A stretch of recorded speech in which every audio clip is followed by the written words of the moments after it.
Well, now 7 states have required pornography websites to have age verification, allowing users to access them within their states. An adult entertainment website, PornHub, can no longer be accessed here in Texas. They want Elon Musk gone, X turned off, and freedom of speech stamped out. Starmer himself has said he's going to look at social media laws. Musk has sort of intimated that he might be willing to provide some money for reform. Is this a real thing, or is this just the press in your mind? Well, I think it could be a very real thing, and, well done to Nick Candy, who has only been the treasurer of reform, I believe, for a few weeks.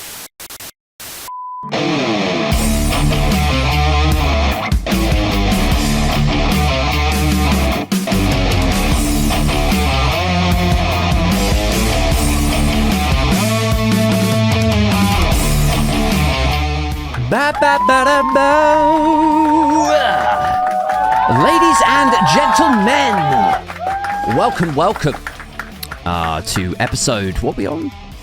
335, is it? From memory? Welcome back to the A. Thompson Show, trading as A. Thompson and Other Disappointments. I am back once again. Welcome.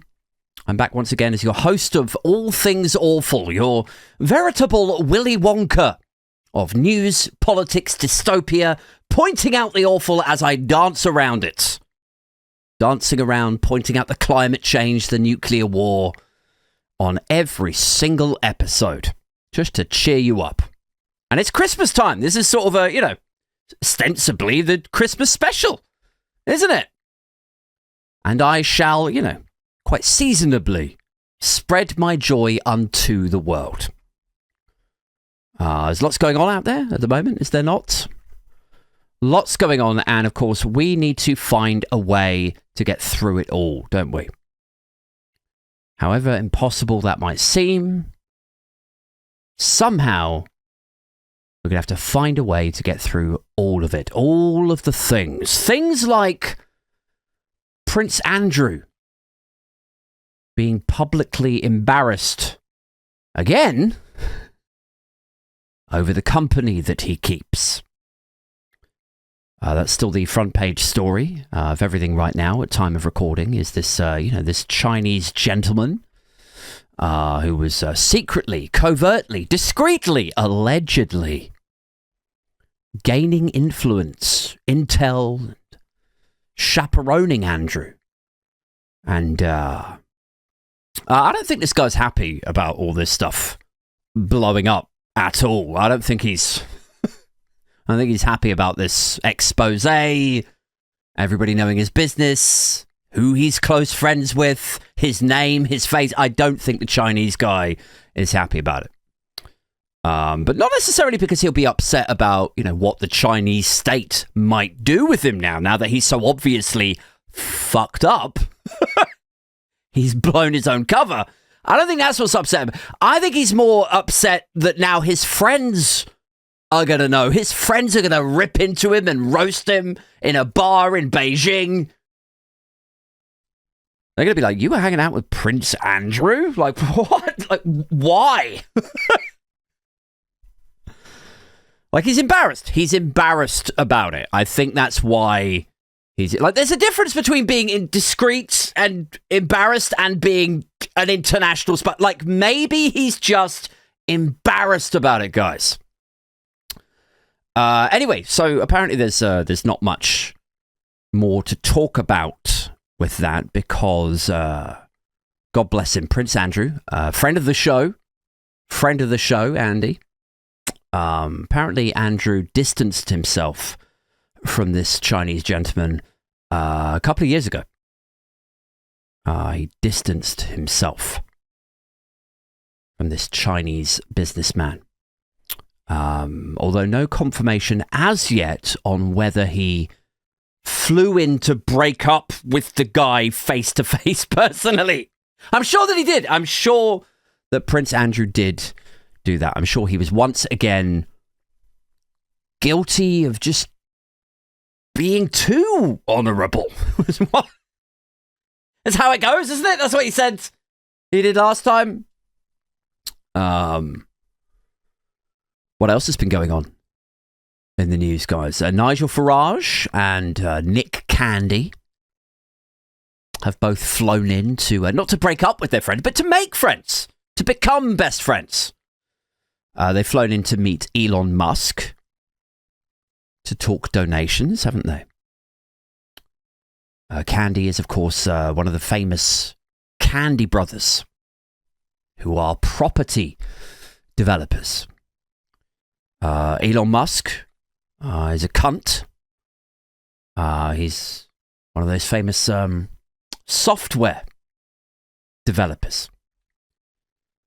Like I was thinking the other day, while we're on the subject of Elon Musk, I was thinking the other day how weird it's going to be when this country, I was thinking how weird it's going to be when when the United Kingdom goes full on X. Do you know what I mean? Like culturally, socially, when Britain just becomes X. Because at the moment, like, we're in quite a privileged position, aren't we? Us lefties, to some extent. Because if you're on Twitter, if you're on X, and if you don't like it, you can, if you should so wish, you can just skate off to Blue Sky. And then you're just free of it, aren't you? That's what I did. I think I've talked about that a little bit before, but like I just fucked off X completely. And now like people like Leanderthal and Darren Grimes, they just do not feature in my life at all anymore. They don't even occur to me. I'm not exposed to them in any way. I'm just like, oh yeah, I forgot that guy existed. But you can't do that with wider society, can you? If British society becomes X, just infested with just lies, alt-right nonsense and hate and racism that's never reined in. And, if British society goes in that direction, and it is increasingly leaning that way, right? Everyone's just wanking themselves limp over free speech and stolen elections and the weaponized judiciary. The way that they do in America or the way they do on X. Like, where are you going to go? When it's not just a social media platform, when it's actual society, when these cunts win, where are you going to go? Like, you can't Blue Sky your way out of right-wing governance, can you? Like, you live in the country. You can't just go, go and check this one out. I'll go and, see you later. Yeah, I'll put a little extra profile pic telling people that look at my profile that I've left and gone to Threads. And say, you can't do that. Not with countries. Unfortunately. And so then I was thinking, right, where does that lead then? Where does that lead if you can't leave the Xified Great Britain, for want of a better phrase? Like let's assume the events of today carry on into tomorrow and thereafter, right? Let's assume that Labour do just keep tiptoeing around things. Let's assume that they aren't bold. They don't get bolder. They don't go more radical. People like me lose patience with them, more so. They're polling both on the centre-right, who never really liked them anyway, but they just wanted a bit of a change from the Tory corruption. They're banging on about boats, all of that. Like, they lent them their vote. So the centre-right get fed up with them. People like me in the centre and the centre-left, we get fed up with them, or just stay home and don't vote for them. Or when you phone us up and say, who would you vote for if it was another election tomorrow? We all say, I probably wouldn't vote, probably stay at home. Maybe I'd vote Green. Do you know, like that sort of thing. If their polling does collapse further, I mean, there's no, general election at the moment, is there? There's nothing coming on the horizon for another 5 years or whatever. But yesterday alone, Starmer's dissatisfaction rating apparently reached like 61%. 61% of people are like, I fucking hate this guy. Don't like him. I actively do not like him. I don't support our Prime Minister on the world stage or the fucking Radio 1 introducing one. Whichever stage, I don't like it. I don't like him. I don't like his face. His head's too big for his body. Fuck him. Like, is he going to unite us? Is that the actual goal? We don't know what any of the other policies are or what the medium to long plan is. Maybe actually what it is he's seeking to unite the whole country. Started off on 20, then 37%, then now it's up to 61. You're almost there, kid. So, where was I? So his approval or dissatisfaction rating's gone up to 61. If it continues going in that direction, where does that lead? Like the Tories, right? The Tories go hard right. Okay, they want harder righter because they want power at all costs, don't they? They don't want to be stuck on the opposition benches forever. So they will be willing to do a deal with Farage because he wants to be leader. And then what happens? Farage and Tice and their sort of amalgamated right of the Tories and Reform, they continue down this, this weird alt-right road where everything is dismissible. Everything is alternative factsable. Truth doesn't matter anymore. The Trumpification of UK politics will be complete at that point. And you might think to yourself, okay, well, maybe that'll make a lot of people happy, Aid. Reform are gaining momentum.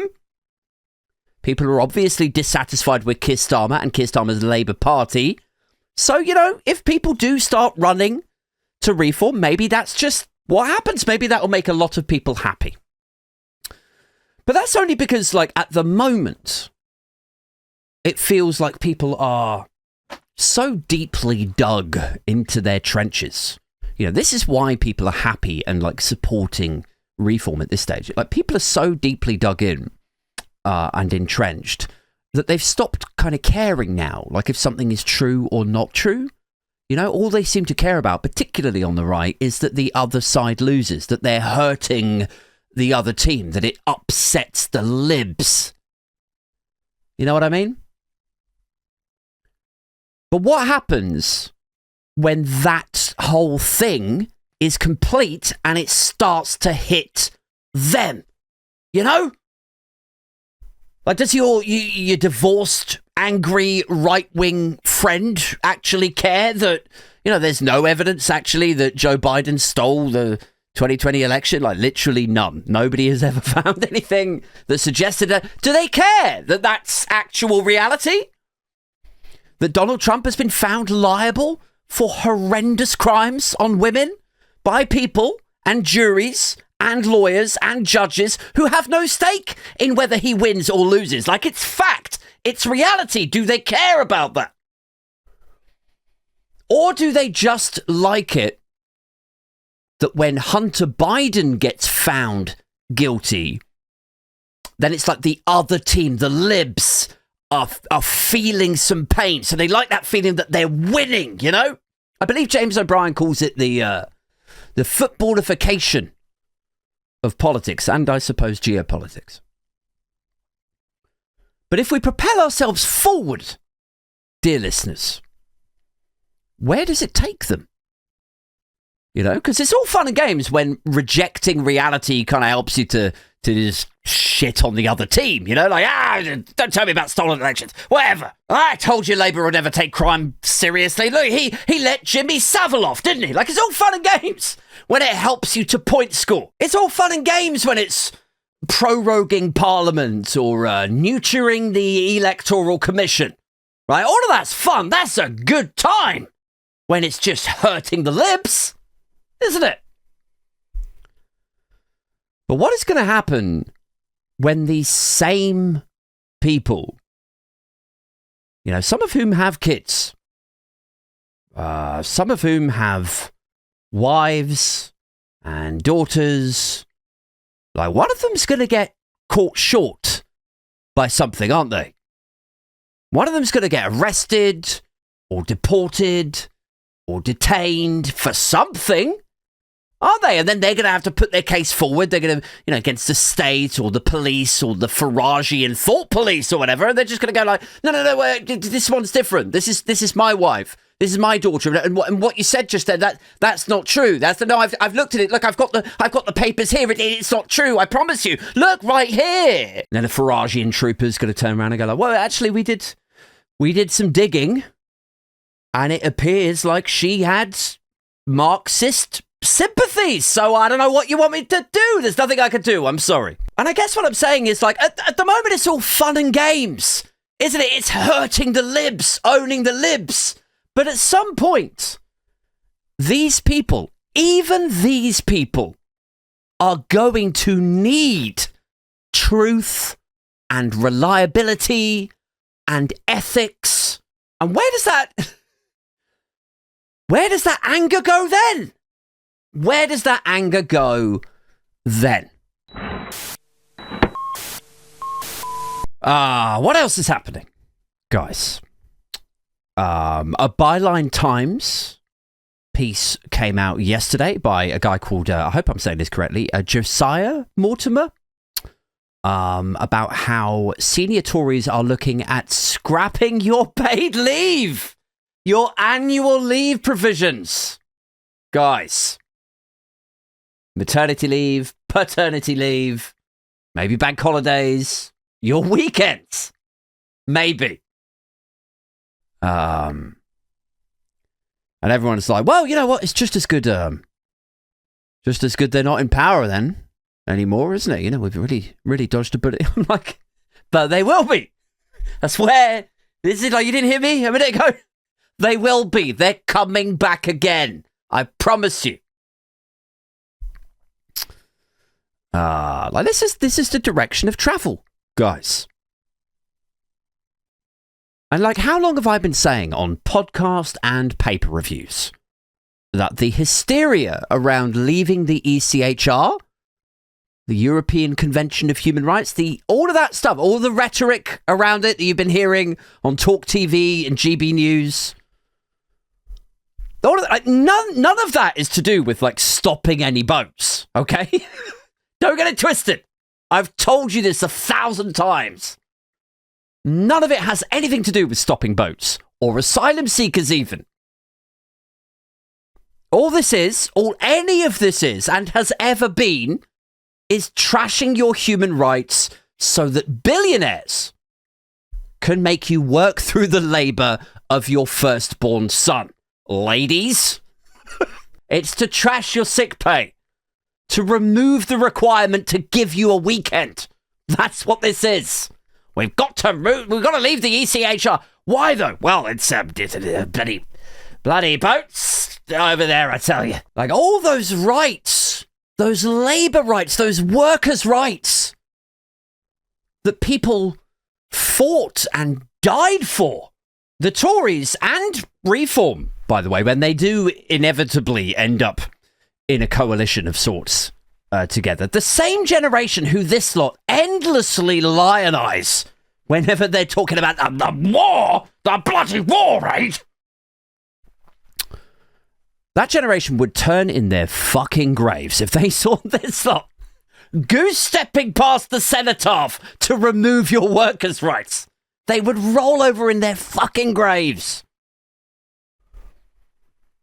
But yes, anyway, they will absolutely look to do that, to remove your weekend, to remove your paid leave. This is what leaving the ECHR is all about, guys.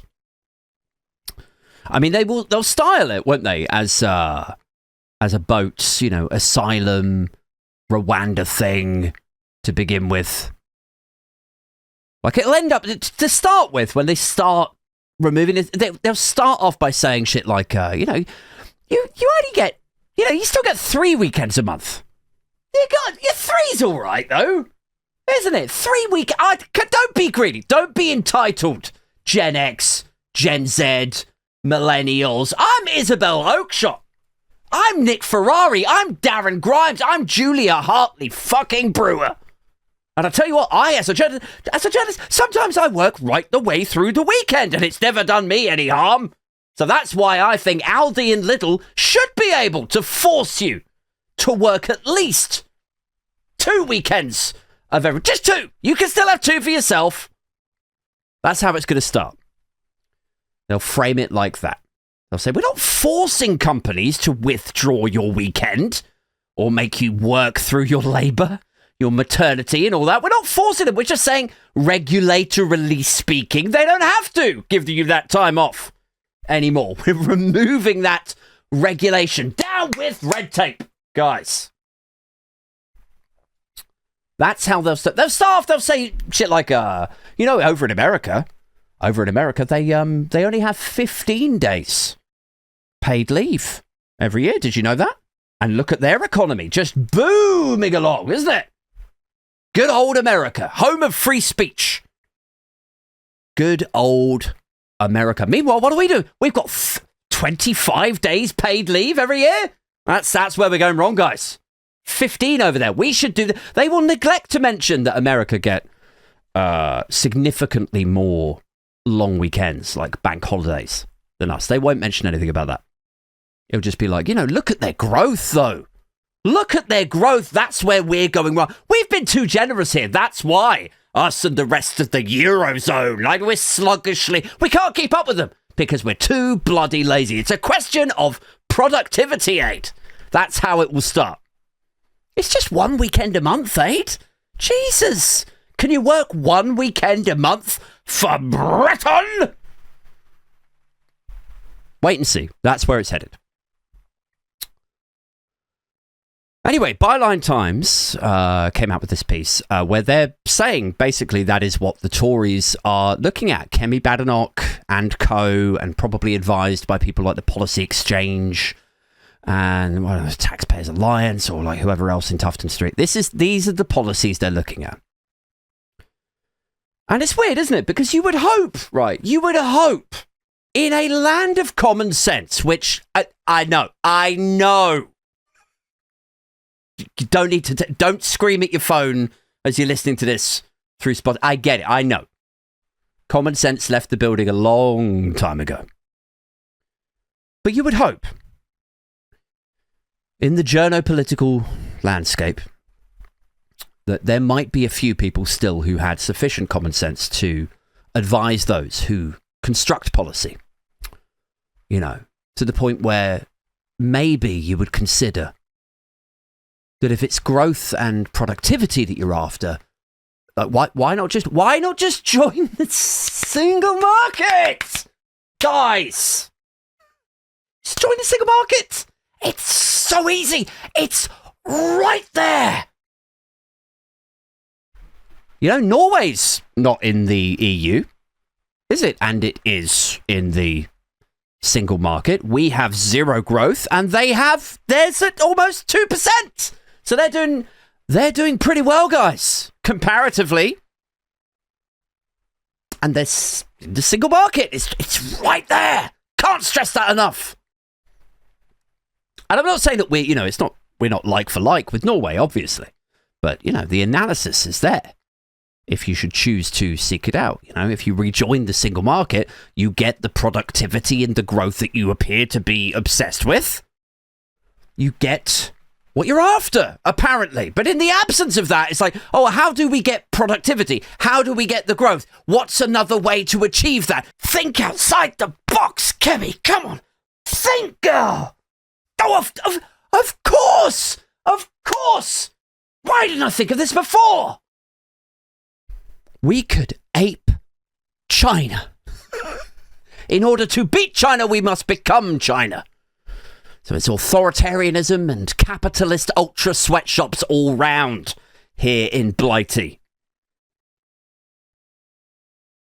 That appears to be the conclusion that Kemi Badenoch and co have run to.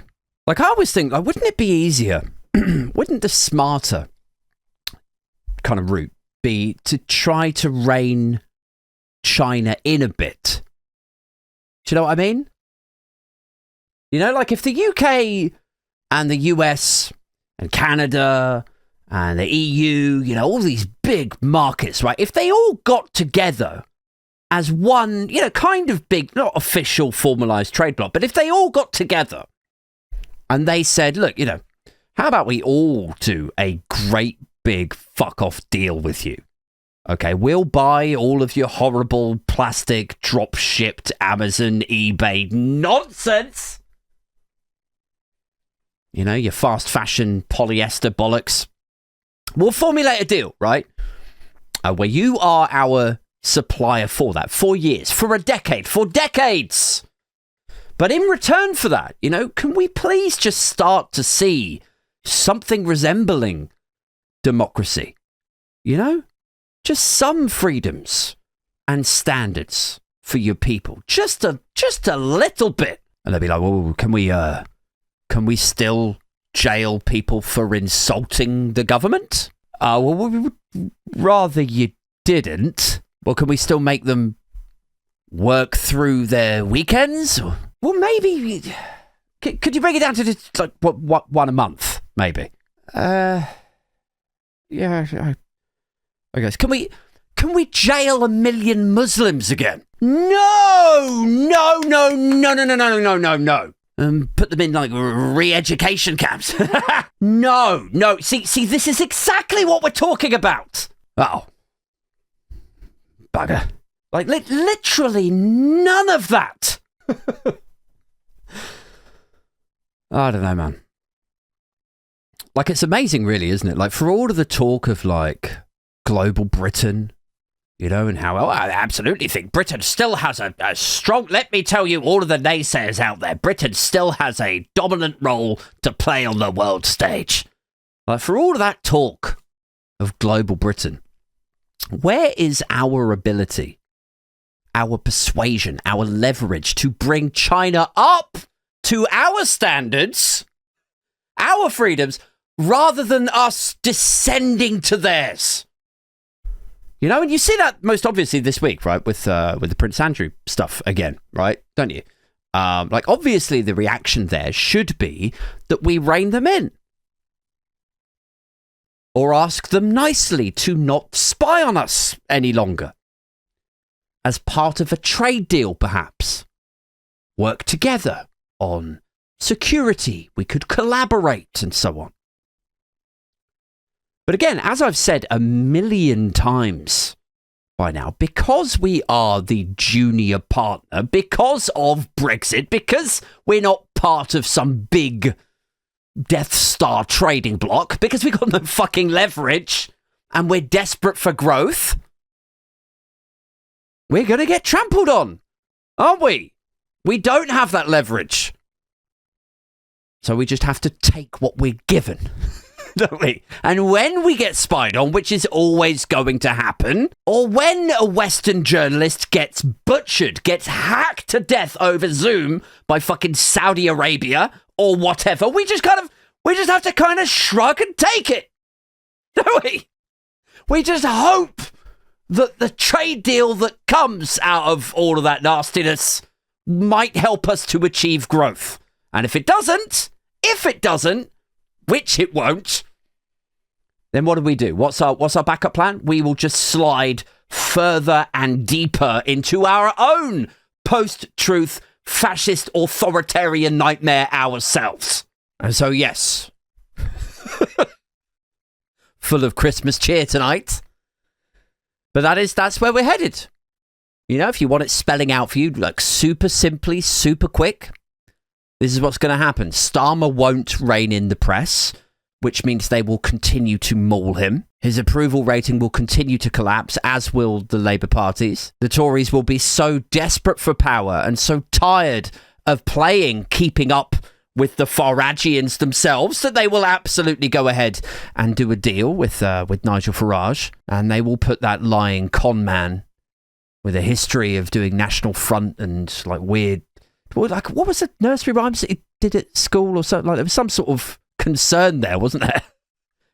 Anyway, that's what will happen. They'll do a deal. Nigel Farage will go up front. Elon Musk will almost certainly now donate a significant amount of money to Farage and Tice, and they will go on to win the next general election in some capacity, whether that is outright themselves as the leading party in the polls at the moment, or as the junior partner in a coalition with the Tories who desperately need them. After that, we will absolutely be dragged out of the European Convention of Human Rights. And slowly we will absolutely become a Western Europe kind of China. Authoritarianism will absolutely take root.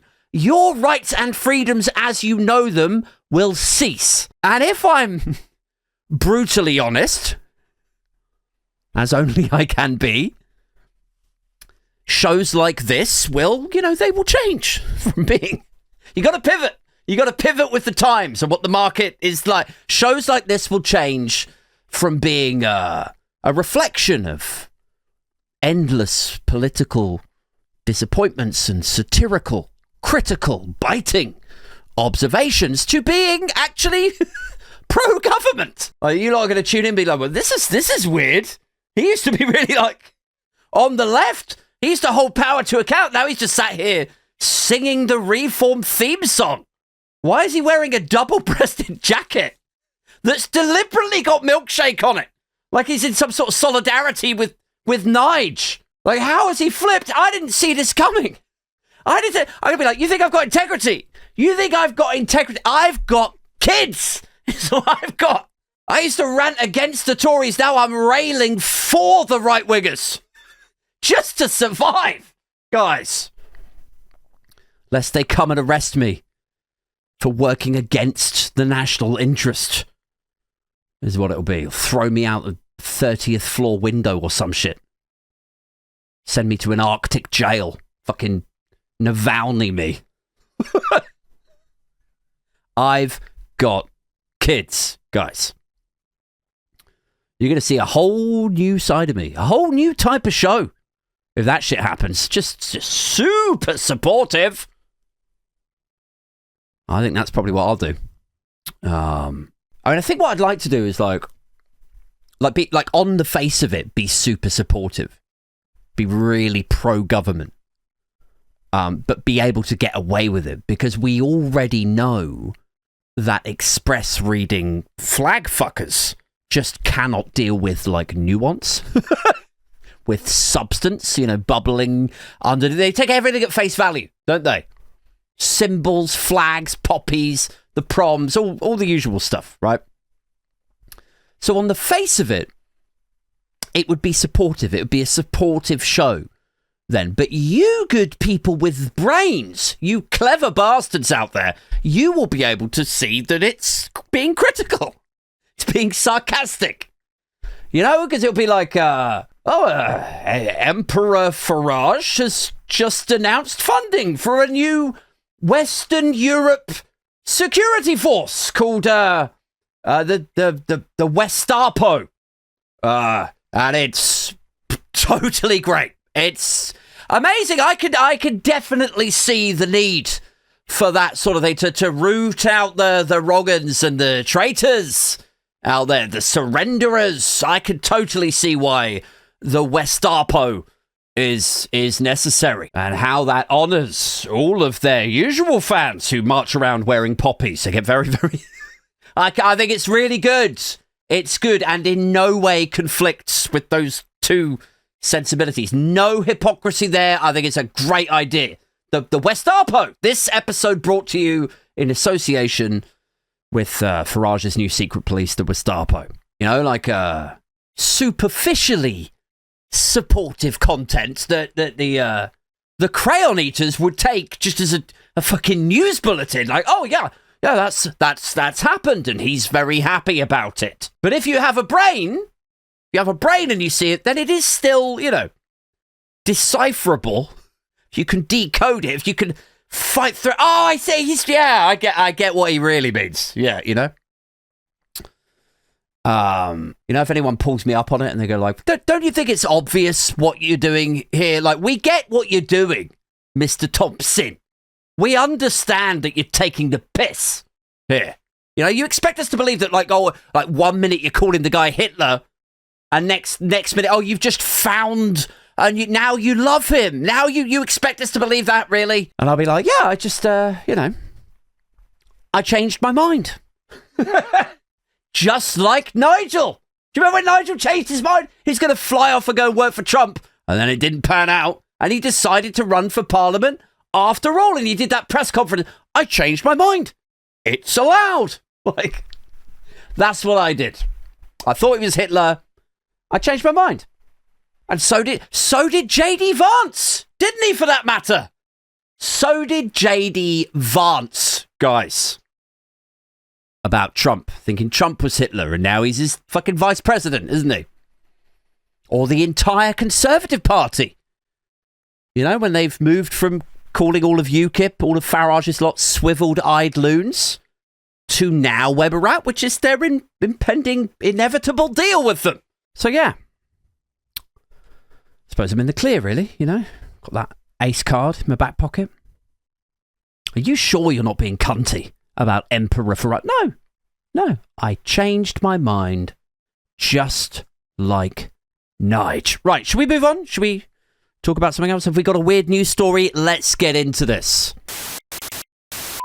PornHub is going to block access for Florida residents as of January the 1st. Yeah! All right. Here we go. How's this for a scoop? PornHub is going to block access for Florida residents as of January the 1st. Let's drop the domestic politics, drop the doom and gloom, the predictions for the next 5 years, and we're going to end up, or where we are going to end up, sorry, can't talk tonight. Let's brighten things up with a little fun number now about how the world's biggest pornography platform is actively going to restrict Florida users from consuming, from enjoying its content. This is from floridapolitics.com. And it says, restrictions will take place in protest at the Florida state's new age verification requirements.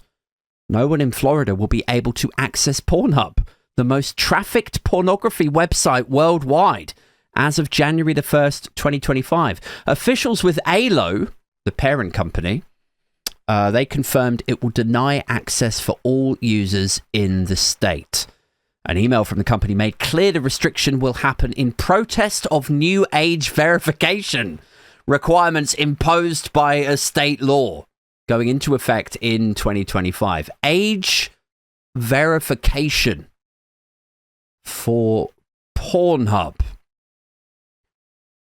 which I assume means that you have to prove that you're old enough to view the, very rude content. I've heard it's rude on the site. I've not visited it myself. I've led a very very very sheltered life. But I've heard it can be rather racy. Let me tell you, heard it quite saucy, that site. So the Florida state legislation is saying like they're going to put this age verification thing in, which means that you're going to have to prove or say that you are of a certain age. I guess it's 18, maybe 21. And I guess like maybe ALO, which is apparently the parent company. They always have a parent company, don't they? Funnel those profits up out to the offshore. I assume ALO know that with these age verification changes, I assume that they know, like the actual issue here is like they know a huge chunk of traffic, their traffic comes from horny teenage boys. I assume that they know that. And that's actually what the problem is here. Pornhub is going to block access to Florida residents as of January the 1st. Like, that is the actual issue here, isn't it? It's like if Logan Paul or Jake Paul, one of these big YouTubers who have a lot of teenage boy follower types, Imagine if they then had to put age verification. You got to be over 18 to see. Like, they'd be upset, wouldn't they? They would be pretty cross about that. Or like if Prime Energy is like their energy drink, isn't it? The Logan Paul, Jake Paul, they've got that Prime Energy thing you would have seen around. Like imagine if you had to show ID suddenly to purchase that thing, and their market is like, 13 to 16-year-olds, isn't it? They would be upset about that. Anyway, it says, unfortunately, the way many jurisdictions worldwide, including Florida, have chosen to implement age verification is ineffective, haphazard, and dangerous. Reads an email from ALO. It's dangerous, guys, to put these checks in. It says, any regulations that require hundreds of thousands of adult sites to collect significant amounts of highly sensitive personal information is putting user safety in jeopardy, is it? I mean, come on, guys. Come on. Like, clearly, you just don't want teenage boys to be restricted from consuming your content in the attention economy. That is what this is. Like, let's not pretend that this is a security issue. You got their lawyers, their PR people out front go like, we just don't think that we should be forced to collect a user's date of birth because that is a sensitive piece of information. It's personal information. It puts user safety into question. Like this is a website that has literally been prosecuted for sex trafficking. They've profited out of sex trafficking. We just care about your safety. Like they admit it. They admit it as well. Like they put out a statement where they would just say, yeah, regrettably, we did profit from sex trafficked women. We did. That is a thing that and yes, we are being sued for profiting from showing the sexual abuse of minors. Allegedly. But it's your safety. It's your safety, guys, that we care about when it comes to data integrity. That's when we suddenly we care about your safety. Like really, guys, really? You got these like 19-year-old starlets, 19 if that. 19-year-old starlets like knock on a producer's door. Yeah, should I have unprotected sex with this weird, creepy 57-year-old man over here on camera? On the internet? Pornhub are like, you haven't written down your PIN or your mother's maiden name, have you? No, I haven't. Oh, well, yeah, you're fine. Like, what are you even waiting for? Why did you even ask me? It says, ALO said, or, continued to say, moreover, as experience has demonstrated, unless properly enforced, users will simply access non-compliant sites or find other methods of evading these laws. Right, okay. So they work around it, is what ALO was saying. So regulation doesn't work is really the lesson here. Isn't it? If people really want something, they will just find a way to go around it, to get around the rate. Like, it's a bit like the war on drugs. Really, isn't it, You try to regulate it, you try to restrict it, but life finds a way, doesn't it? Although, weirdly, cocaine dealers actually quite synonymous with Florida. Anyway, so... the new statute imposes age verification requirements on pornography websites and any other publishers of content known to be harmful to minors. So I guess Matt Get's website is fucked. Hey! All right. We got one actual joke out tonight. How about that? Lawmakers scoffed at the web publisher's tactic. It says the fact they've chosen to shut down instead of complying to ensure that children aren't accessing their site tells us exactly who their real target audience is. Well, yeah, fucking there you go. That's a quote from Republican Chase Tremont. Chase Tremont's in the house. A Port Orange Republican and the prime sponsor for the age verification bill passed this year. Yeah. But let's not go throwing stones in White Houses, Chase. Okay? Like, Chase Tremont is out here protecting the kids mere weeks after singing Trump's praises to get him back in as president. And Trump was like Bezzy buds with Epstein for like 10 years. We found out recently. I don't know if you heard that private recorded interview that emerged. Sort of big expose. A lot of people missed it though. Maybe you didn't hear it because everybody was too busy taping bandages over their ears, you know, in solidarity of the big man himself. But there was a private recording that emerged in the election campaign. Journalist Michael Wolff, who previously wrote the Fire and Fury book, he managed to get his hands on a recording where Jeffrey Epstein, a few years ago, is being interviewed about something. And Epstein details his close friendship with Donald Trump. Bezzy Buds, apparently he calls him his closest friend at one point. So yeah, I mean, I don't know if MAGA drunk Republicans who support a jury concluded rapist and friend to the world's most infamous pedophile, like you're putting him back in the White House, are you, Chase? I don't know if a bunch of people who wave him through while they're on a coffee break from looking the other way at school shootings are the perfect custodians for saying what is and is not cool with child safety. You know?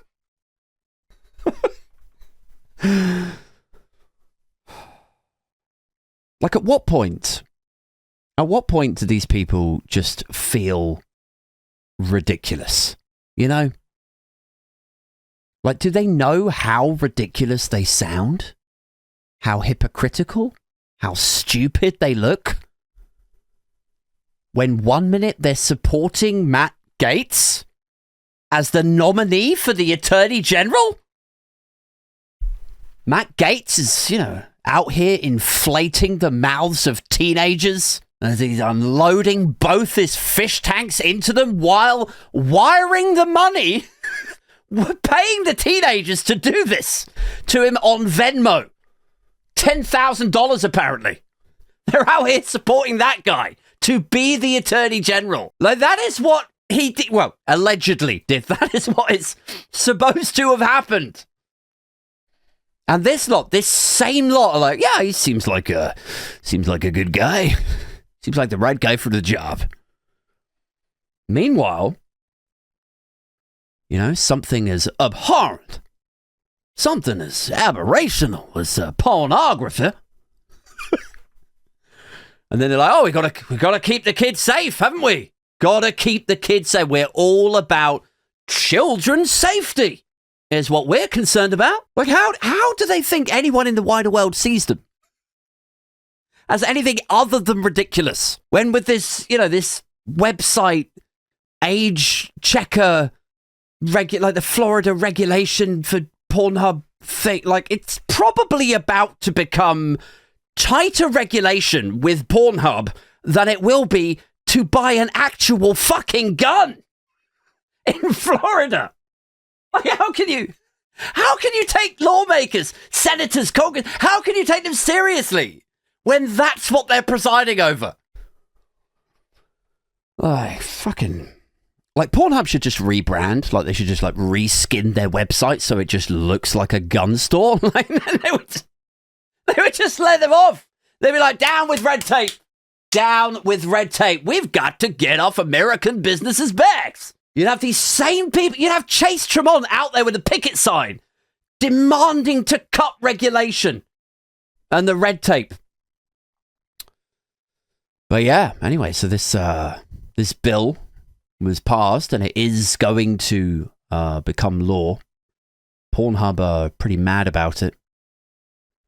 Pretty soon you're going to have teenage boys in Tampa Bay, Florida, you know, with their parents banging on their doors going like, hey, I thought we done told you we don't have no pornography in this house. It's unholy, you hear? That shit is disgusting. You go to hell for that, boy. And the kids are going to be like, no, Pop, no, you got it all wrong, Dad. You know, I could see why you was confused, because like the sound of the The lady from my room screamed, but it's okay. Well, what's a misunderstanding? What was you doing in there, boy? I was murdering her. The American dad's gonna be like, oh, I'm sorry. My mistake, son. Now get your shoes on. Let's go to church. Like, how weird. Like, it's not just me, is it? Guys, you still with me? It's not just me. It's a weird thing, isn't it?